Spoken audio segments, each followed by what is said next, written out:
Uzair, most often identified with the Judeo-Christian Ezra, is a figure mentioned in the Qur'an, in the verse 930, which states that he was revered by the Jews as the Son of God. Jews do not agree on that statement. Historically, Muslim scholars have interpreted this verse as referring to a small group of Jews making such a reverence. Ezra lived between the times of King Solomon and the time of Zachariah, father of John the Baptist. Although not explicitly mentioned in the Quran among the prophets, Ezra is considered as one by some Muslim scholars, based on Islamic traditions. On the other hand, Muslim scholars such as Mutahhar al-Maqdisi and Djuwayni and notably Ibn Hazm and al-Samaw'al accused Ezra of falsification of the Torah. Several sources state that the Quran refers to Jews who began to call Ezra a son of God due to his religious achievements. Gordon Darnell-Newby states it may due to misunderstanding of Ezra's position in the Jewish faith as a Beni Elohim. Other Western scholars, relying on exegetical material from Ibn Abbas and Ibn Qutayba, consider Uzair not to be Ezra but Azariah, mentioned in the Book of Daniel as Abnego. Quranic statements about perceived Jewish exaltation. The Quran claims that Jews exalted Ezra as a son of God. The Jews call Ezra a son of God, and the Christians call the Christ a son of God. That is a saying from their mouth. They but imitate what the unbelievers of old used to say. May Allah destroy them, how they are deluded away from the truth. According to Islamic sources, this Quranic verse was revealed to Muhammad at Medina in the month of Dhul-Qa'dah in 9 AH. By that time, most of the Jewish population of Medina had been exiled. Islamic tradition and literature in some Islamic texts, Ezra is identified as the person mentioned in Quran 2:259. Or the similitude of one who passed by a hamlet, all in ruins to its roofs. He said, "Oh! How shall God bring it to life, after its death?" But God caused him to die for 100 years, then raised him up. He said, "How long didst thou tarry?" He said, "A day or part of a day." He said, "Nay, thou hast tarried thus 100 years. But look at thy food and thy drink. They show no signs of age. And look at thy donkey, and that we may make of thee a sign unto the people, look further at the bones, how we bring them together and clothe them with flesh." When this was shown clearly to him, he said, "I know that God hath power over all things." According to the classical Quranic exegete, Ibn Kathir, after Ezra questioned how the resurrection will take place on the Day of Judgment, God had him brought back to life many years after he died. He rode on his revived donkey and entered his native place.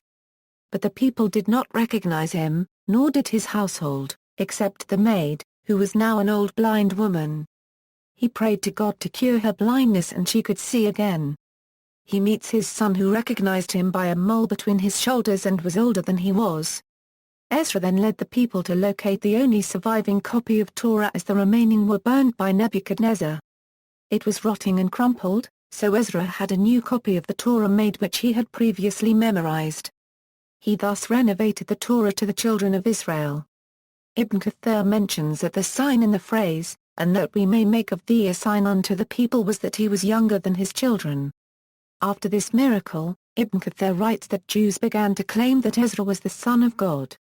The Quranic exegesis of Sayyid Abul al-Maududi states, Uzair lived during the period around 450 BC.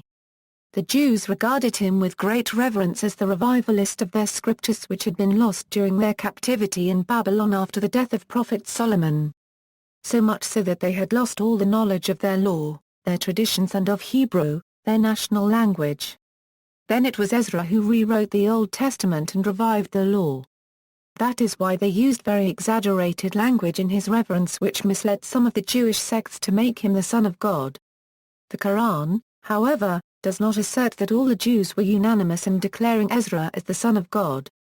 What it intends to say is that the perversion in the articles of faith of the Jews concerning Allah had degenerated to such an extent that there were some amongst them who considered Ezra as the Son of God. Sheikh Ahmad Qati has said this verse referred to the Jews of Arabia, who called Ezra the Son of God. In A History of the Jews of Arabia, From Ancient Times to Their Eclipse Under Islam, scholar Gordon Darnell-Newby notes the following on the topic of Uzair, the angel Metatron and the Beni Elohim. we can deduce that the inhabitants of Hijaz during Muhammad's time knew portions, at least, of 3 Enoch in association with the Jews.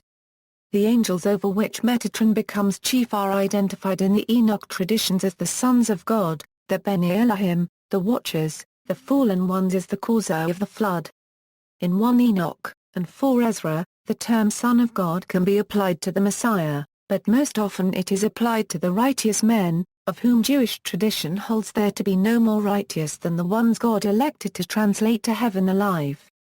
It is easy, then, to imagine that among the Jews of the Hijaz who were apparently involved in mystical speculations associated with the Merkabah, Ezra, because of the traditions of his translation, because of his piety, and particularly because he was equated with Enoch as the scribe of God, could be termed one of the Beni Elohim.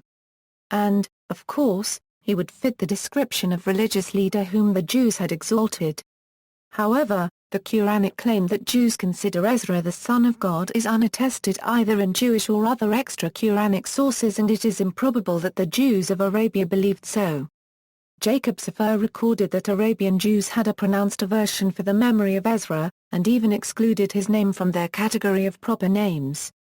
Jewish tradition and literature equals, as in Islam, a fundamental tenet of Judaism is that God is not bound by any limitations of time, matter, or space, and that the idea of any person being God, a part of God, or a mediator to God, is heresy.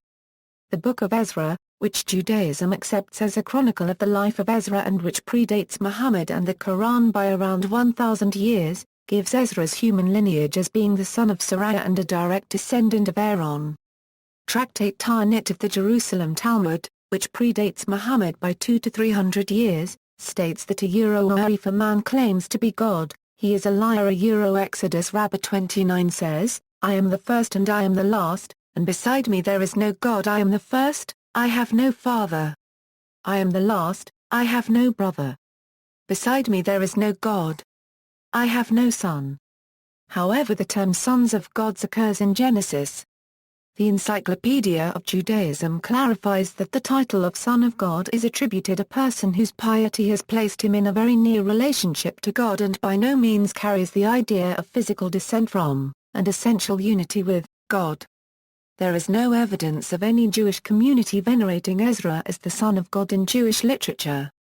The Quranic verse on Ezra appears in one of Maimonides' discussions about the relationship between Judaism and Islam, where he says they, Muslims lie about us, Jews, and falsely attribute to us the statement that God has a son. The Encyclopedia Judaica states, Muhammad claims that in the opinion of the Jews, Uzair is the son of God.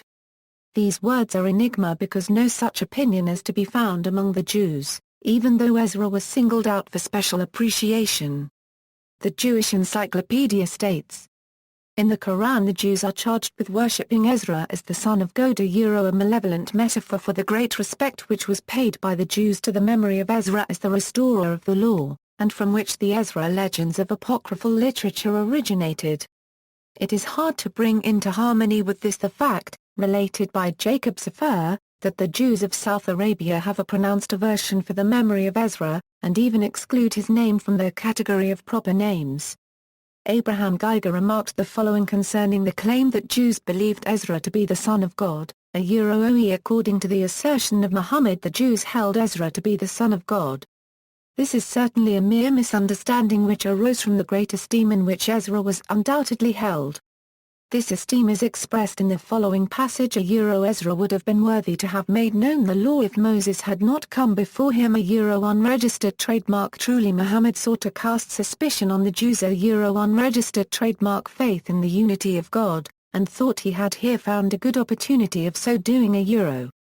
Accusations of falsification. Ibn Hazm, an Andalusian Muslim scholar, explicitly accused Ezra of being a liar and a heretic who falsified and added interpolations into the biblical text. Ibn Hazm provided a polemical list of what he considered chronological and geographical inaccuracies and contradictions. Theological impossibilities, as well as lack of reliable transmission of the text, Havel Lazarus Yafi states.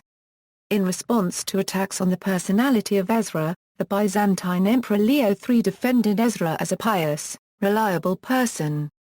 the Jewish convert to Islam al-Samaw'al accused Ezra of interpolating stories such as Gen 1930-8 in the Bible in order to sully David unregistered trademark's origins and to prevent the rule of the Davidic dynasty during the Second Temple. The writings of Ibn Hazm and al-Samaw'al was adopted and updated only slightly by later Muslim authors up to contemporary times. Uzair as Azariah, Vivian Camero, professor in Islamic literature at INALCO, considers the possibility of Quranic Uzair not being Ezra but Azariah instead, relying on Ibn Qutayba, and identifying a confusion committed by Muslim exegetes. She declares, there is, from Muslim traditionalists, a confusion between two distinct characters, Ezra, Azariah, Azariah, h. Thus, it is possible that the Quranic vocable Uzair could find its origin in Azariah's 1. The deuterocanonical version of the Book of Daniel confirms this hypothesis. The Theodosians version, used by Catholics and Orthodox Christians, contains the prayer of Azariah, an apocryphal prayer added by Hellenistic rabbis in the Septuagint version of the Book of Daniel, which curiously mentions Abnego by his other name, Azariah, rather than Abnego, which is used in the whole chapter 3 of the Hebrew and Protestant version, without any mention of the name Azariah in this chapter. This mention precedes the appearance of an angel qualified by Nebuchadnezzar as having the form of the Son of God. Legends from Jewish communities of Arabia which were using the Septuagint version of the Book of Daniel made the confusion between the fourth character, the angel who is like the Son of God, and Azariah himself, as confirmed by H. Schwartzbaum. In this perspective, the Quranic narrator seems to blame the Jews who believed in such a legend and who considered Azariah as the Son of God, legend which finds its origin in a confusion due to an addition in the original biblical corpus by the rabbis who elaborated the Septuagint.